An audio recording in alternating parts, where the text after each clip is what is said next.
ദേശീയപാതയിൽ വിള്ളലുണ്ടായത്. അതുകൊണ്ട് ഈ സ്ഥലം ഒന്ന് സന്ദർശിക്കാമെന്ന് കരുതിയാണ് ഇവിടെ വന്നത്. ഇവിടെ വന്നപ്പോഴാണ് ഇതിന്റെ ഭീകരാവസ്ഥ മനസ്സിലായത്. വാസ്തവത്തിൽ നാഷണൽ ഹൈവേയുടെ പല ഭാഗത്തും ഇതുപോലെയുള്ള വിള്ളലുകൾ ഉണ്ടാവുകയും പല ഭാഗത്തും അഗാധമായ ഗർത്തങ്ങൾ ഉണ്ടാവുകയും ചെയ്യുന്നു എന്നുള്ളതാണ് പ്രധാനപ്പെട്ട പരാതി. ഇപ്പം കോഴിക്കോട് ജില്ലയിൽ തന്നെ പല സ്ഥലത്ത് വെങ്ങളം എന്നുള്ള സ്ഥലത്ത് ഇതുപോലുള്ള വലിയ തോതിലുള്ള കുഴികൾ ഉണ്ടാവുകയും നിർമ്മാണത്തിലെ ഗുരുതരമായ പിഴവുകൾ ചൂണ്ടിക്കാണിക്കുകയും ചെയ്തിട്ടുണ്ട്. അപ്പോൾ നാഷണൽ ഹൈവേ നമ്മുടെ ഒരു പ്രതീക്ഷയാണ്. വർഷങ്ങളായി നമ്മളെല്ലാവരും കാത്തിരിക്കുന്ന ഒന്നാണ്. പക്ഷേ ഈ നിർമ്മാണത്തിലെ അപാകതകളെ സംബന്ധിച്ച് സമഗ്രമായ ഒരു അന്വേഷണം ആവശ്യമാണ്. നാഷണൽ ഹൈവേ ഇന്ത്യയിൽ പല ഭാഗത്തുമുണ്ടെങ്കിലും ആദ്യമായിട്ടാണെന്ന് തോന്നുന്നു ഇങ്ങനെ വിള്ളലുണ്ടാവുകയും പല സ്ഥലങ്ങളിലും മേൽപ്പാലങ്ങളില്ലാതെ മണ്ണിട്ട് നികത്തിയ സ്ഥലങ്ങളിലൊക്കെ മണ്ണിടിഞ്ഞു വീഴുകയും ഒക്കെ ചെയ്തിട്ടുള്ള സാഹചര്യം ഉണ്ടായത്. അതിൻ്റെ ഏറ്റവും വലിയ ഉദാഹരണമാണ് ഈ കൂരിയാട്. രണ്ട് ഭാഗവും വലിയ വയലാണ്. ഈ മണ്ണിൽ നിന്നാണ് പണ്ട് ചെളി എടുത്തുകൊണ്ട് പോയി കലങ്ങളും മറ്റുമൊക്കെ ഉണ്ടാക്കിയിരുന്നത്. അപ്പോൾ ഈ പ്രദേശത്ത് മണ്ണ് പരിശോധന നടത്തിയിട്ടുണ്ടോ? അലൈൻമെന്റിനെ പറ്റി ശാസ്ത്രീയമായ പഠനമുണ്ടായിട്ടുണ്ടോ? ഇതെങ്ങനെ തയ്യാറായി? ഇവിടെ മേൽപ്പാലത്തിന് പോയാലും രണ്ട് സ്ഥലത്തും കെട്ടിപ്പൊക്കിയിട്ട് മണ്ണിട്ട് നികത്തുന്നത് ശരിയാണോ? ഇതൊക്കെ ശാസ്ത്രീയമായ പഠനം നടത്തേണ്ടതായിരുന്നു. അങ്ങനെ നടത്താതെ ഈ നിർമ്മാണ പ്രവർത്തനം ചെയ്തതുകൊണ്ടാണ് ഇപ്പോൾ ഈ ഒരു സാഹചര്യം ഉണ്ടായിട്ടുള്ളത്. തന്നെയുമല്ല, ഇതിനൊക്കെ വൻ അഴിമതി ഇതിനകത്ത് നടന്നിട്ടുണ്ട് എന്നുള്ളത് വളരെ വ്യാപകമാണ്. ഏതാണ്ട് 1973 കോടി രൂപയുടെ വർക്ക് എടുത്തത് അദാനിയാണ് മെയിനായിട്ടും. അദാനി കമ്പനി ഏറ്റെടുത്ത ശേഷം അവരത് മറിച്ച് ചെറിയ ചെറിയ കോൺട്രാക്ടർമാർക്ക് കൊടുക്കുകയാണ്. ആ കോൺട്രാക്ടർമാർക്ക് കൊടുത്തു കഴിഞ്ഞിട്ട് ചെറിയ തുകയ്ക്ക് കൊടുക്കുമ്പോൾ വലിയ ലാഭം കമ്പനിക്ക് ഉണ്ടാകുന്നു. ഇത് വെങ്ങളത്ത് വളരെ പ്രകടമാണ്. ഇവിടെയും അത് ഉണ്ടായിട്ടുണ്ടോ എന്ന് പരിശോധിക്കണം. അപ്പം നാഷണൽ ഹൈവേയുടെ നിർമ്മാണത്തിലെ അപാകത കണ്ടെത്തി അതിന് പരിഹാരമുണ്ടാകണം.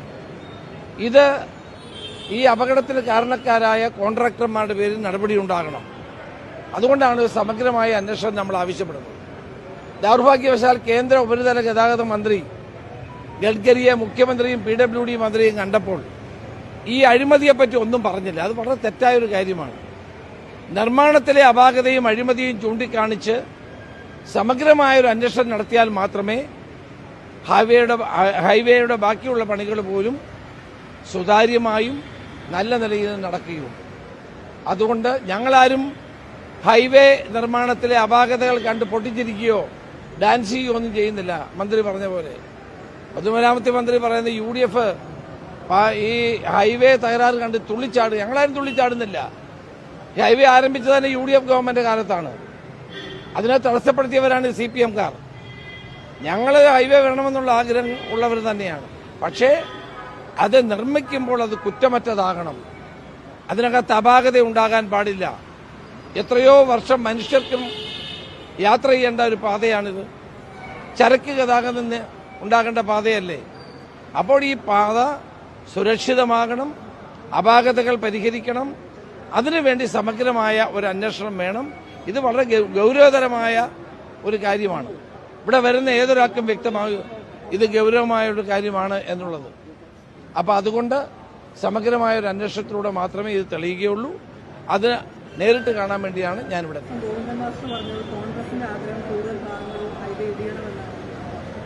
ഗോവിന്ദൻ മാസ്റ്റർ വളരെ അനാവശ്യമായ കാര്യങ്ങളാണ് പറഞ്ഞുകൊണ്ടിരിക്കുന്നത്. ഞങ്ങളാരെങ്കിലും ആണോ ഈ പാത ഇടിച്ചത്?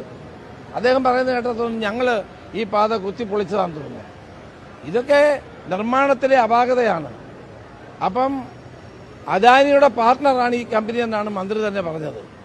അപ്പം അഴിമതി ചെയ്ത കരാറുകാരെ സംരക്ഷിക്കാൻ ഗോവിന്ദൻ മാസ്റ്റർക്ക് ഇത്ര താല്പര്യം എന്താണ്? അഴിമതി ചെയ്ത ആളുകളെ ശിക്ഷിക്കണ്ടേ? അവരുടെ പേരിൽ നടപടി ഉണ്ടാവണ്ടേ? നമ്മുടെ നാട്ടിലെ കോടിക്കണക്കിന് രൂപ ചെലവഴിക്കുമ്പോൾ അത് നിർമ്മാണ പ്രവർത്തനം ഭദ്രമാകണം, സുതാര്യമാകണം, ശാസ്ത്രീയമാകണം. അല്ലാതെ നടത്തുന്ന ആ നിർമ്മാണ പ്രവർത്തനം കൊണ്ടാണ് ഈ കൂരിയാടുണ്ടായതുപോലെ ഉള്ള സംഭവങ്ങൾ ഉണ്ടാകുന്നത്. അത് തടയണമെന്ന് ഞങ്ങൾ പറയാനുള്ള ഉത്തരവാദിത്തം ഞങ്ങൾക്കില്ലേ, പ്രതിപക്ഷത്തിനില്ലേ? ആ ഉത്തരവാദിത്തമാണ് ഞങ്ങൾ നിറവേറ്റുന്നത്. സായിപ്പിനെ കണ്ടപ്പോൾ കവാത്ത് മറന്ന പോലെ ഗഡ്കരിയെ കണ്ടപ്പോൾ ഈ നിർമ്മാണ പ്രവർത്തനത്തിലെ അപാകതയെ പറ്റിയോ ഈ നിർമ്മാണത്തിലുണ്ടായ പാളിച്ചകളെ പറ്റിയോ ഇടിഞ്ഞുപോയ ഭാഗങ്ങളെ പറ്റിയോ അഴിമതിയെ പറ്റിയോ എന്തുകൊണ്ട് മുഖ്യമന്ത്രി സംസാരിച്ചില്ല? മുഖ്യമന്ത്രി സംസാരിക്കാത്തപ്പോഴാണ് ഞങ്ങൾ സംസാരിക്കുന്നത്. അപ്പോൾ അതുകൊണ്ട് ഹൈവേയുടെ പണി എത്രയും പെട്ടെന്ന് പൂർത്തിയാക്കണം. അതോടൊപ്പം ഇതിലുണ്ടായിരിക്കുന്ന ഗുരുതരമായ വീഴ്ചകളെ സംബന്ധിച്ച് അന്വേഷണം ഉണ്ടാകണം, കുറ്റക്കാർക്ക് എതിരെ നടപടി ഉണ്ടാകണം. മന്ത്രി റീലെടുക്കാൻ വേണ്ടി മാത്രമേ വരൂ, ഇങ്ങനെയുള്ള സാധനങ്ങൾ സന്ദർശിക്കില്ല. അദ്ദേഹം റീലെടുത്ത് എല്ലാവരും പ്രദർശിപ്പിക്കുകയാണ് ചെയ്തുകൊണ്ടിരിക്കുന്നത്. ഇത്രയും വലിയ സംഭവം ഉണ്ടായിട്ട് അദ്ദേഹം നിലമ്പൂരിൽ ഇലക്ഷന് വേണ്ടി വന്നിട്ടും ഈ കൂരിയാട് പ്രദേശം എന്താണ് സന്ദർശിക്കാത്തത്? അപ്പോൾ ഇവർക്ക് കോൺട്രാക്ടർമാരെ സംരക്ഷിക്കണം, ഈ കൊള്ള നടത്തിക്കൊണ്ടിരിക്കുന്ന കോൺട്രാക്ടർമാരെ സംരക്ഷിക്കുക, ഇതാണ് ഇവരുടെ നയം. അതിനെതിരെ ജനങ്ങൾ കണ്ടില്ലേ, ജനങ്ങൾ രാവിലെ ഇത്രയും തടിച്ചു കൂടിയത് എന്തുകൊണ്ടാണ്? ഈ ജനങ്ങൾക്ക് ഇതിനകത്ത് ആശങ്കയുള്ളത് കൊണ്ടാണ്. ഈ റോഡ് നന്നായി പണിയാതെ അശാസ്ത്രീയമായി പണിഞ്ഞാൽ ഉണ്ടാകുന്ന ഭാവിയിലെ ബുദ്ധിമുട്ടുകൾ കൂടി കണക്കിലെടുത്താണ് ഈ ആളുകളെല്ലാം ഇവിടെ വന്നിരിക്കുന്നത്. KPA മജീദ് നമ്മുടെ മുസ്ലിം ലീഗിന്റെ സമുന്നതനായ നേതാവാണ്. അദ്ദേഹം ഉൾപ്പെടെ മുസ്ലിം ലീഗിന്റെയും കോൺഗ്രസിന്റെയും UDFന്റെയും നേതാക്കന്മാർ ഇവിടെ സന്നിഹിതരായിട്ടുള്ളത് ഈ ഒരു ആശങ്ക കൊണ്ടാണ്. ജനങ്ങൾക്ക് ആശങ്കയുണ്ട്. അപ്പോൾ ആ ജനങ്ങളുടെ ആശങ്ക പരിഹരിക്കാനുള്ള ഉത്തരവാദിത്തം ഗവൺമെന്റിനുണ്ട്, കേന്ദ്ര ഗവൺമെന്റിനുണ്ട്. സംസ്ഥാന ഗവൺമെന്റ് ഈ കാര്യങ്ങൾ ചൂണ്ടിക്കാണിക്കണം. അതെന്തുകൊണ്ട് ചൂണ്ടിക്കാണിക്കുന്നില്ല? എന്റെ ഏറ്റവും വലിയ പരാതി മുഖ്യമന്ത്രിയും പൊതുമരാമത്ത് മന്ത്രിയും ഉപരിതല ഗതാഗത മന്ത്രി ഗഡ്കരിയെ കണ്ടപ്പോൾ ഇതിന്റെ അഴിമതിയുടെ ഭാഗം എന്തുകൊണ്ട് ചൂണ്ടിക്കാണിച്ചില്ല? ഈ അഴിമതി നടത്തിയ ആളുകളെ എന്തുകൊണ്ട് ഇവർ സംരക്ഷിക്കുന്നു? അതൊരു പ്രധാനപ്പെട്ട ഘടകമല്ലേ? അപ്പൊ തന്നെയുമല്ല, ഇവിടെ ധാരാളം പരാതി ഇപ്പൊ എനിക്ക് കിട്ടി. സർവീസ് റോഡിലൂടെ ഡ്രെയിനേജ് ഫലപ്രദമല്ലാത്തതുകൊണ്ട് ഈ തൊട്ടടുത്ത വീടുകളിലെല്ലാം വെള്ളം കയറി നിറയുകയാണ്. അപ്പൊ ഇതെല്ലാം പരിശോധിക്കേണ്ട കാര്യമല്ലേ? കരാറുകാർ തന്നെ മണ്ണ് പരിശോധന നടത്തുന്നു, അവർ തന്നെ എസ്റ്റിമേറ്റ് തയ്യാറാക്കുന്നു, അവർ തന്നെ മറ്റെല്ലാ സാങ്കേതിക പരിശോധനകളും നടത്തുന്നു. എവിടെങ്കിലും കേട്ടിട്ടുണ്ടോ?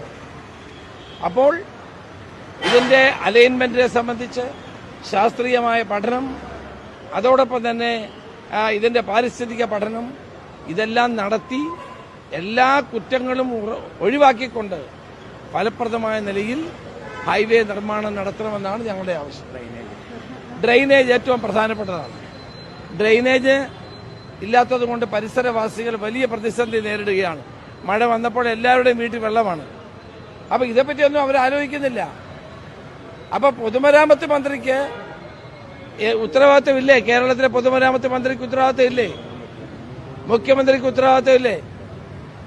ഈ കാര്യങ്ങളൊക്കെ ആ ഉത്തരവാദിത്തങ്ങളിൽ നിന്ന് ഒഴിഞ്ഞു മാറുകയും ഈ സ്ഥലം പോലും സന്ദർശിക്കാൻ തയ്യാറാവുകയും ചെയ്യാത്ത പൊതുമരാമത്ത് മന്ത്രിയുടെ നടപടി ശക്തമായ പ്രതിഷേധം ഞാൻ രേഖപ്പെടുത്തുന്നു.